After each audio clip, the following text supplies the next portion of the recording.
چلتے چلتے ہمارے ایک بھائی کے مسئلے کو بھی ایڈریس کر دیتے ہیں۔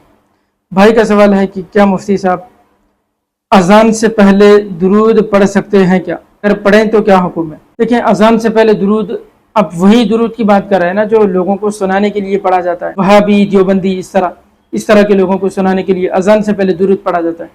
اب اسی درود کی تو بات نہیں کر رہے۔ دیکھیں، اگر اسی درود کی آپ بات کر رہے ہیں تو آپ درود اس لیے پڑھ رہے ہیں تاکہ آپ لوگوں کو سنا سکیں۔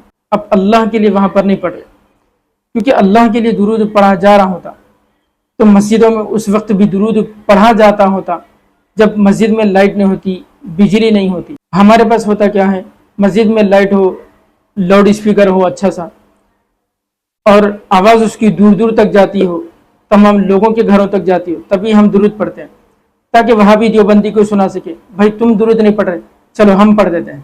تو اس طرح اگر آپ دوسروں کو سنانے کے لیے درود پڑھ رہے ہیں تو یہ درود آپ کا قبول نہیں ہے، آپ کو نہیں پڑھنا چاہیے۔ اگر آپ اللہ کی رضا کے لیے پڑھ رہے ہیں تو اللہ نے تو قرآن مجید میں اور حدیث شریفہ میں سب بتا دیا کہ درود کب کب پڑھنا چاہیے اور کب نہیں پڑھنا چاہیے۔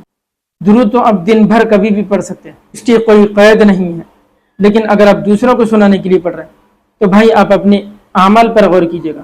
آپ کیا نماز بھی دوسروں کو دکھانے کے لیے پڑھیں گے؟ اگر آپ اس طرح کریں گے تو پھر آپ کی نماز، آپ کا درود آپ کے منہ پہ مار دیا جائے گا۔ خدا را اپنی جو حرکتیں اس پر غور کریں، دوسروں کو سنانے کے لیے نہیں، اللہ کو راضی کرنے کے لیے درود پڑھیں۔ یہی چاہتا ہوں کہ لوگ ایک دوسرے کو اسپیس دیں، ایک دوسرے کو چڑھانے کے لیے نماز نہ پڑھیں، ایک دوسرے کو جگ ہنسائی کے لیے ایک دوسرے کا کان کھینچنے کے لیے درود نہ پڑھیں، اللہ کے لیے پڑھیں۔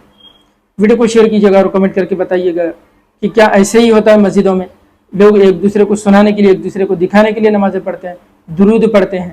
اور فالو ضرور کیجیے گا تاکہ ہم ایک بہتر معاشرہ بنا سکیں۔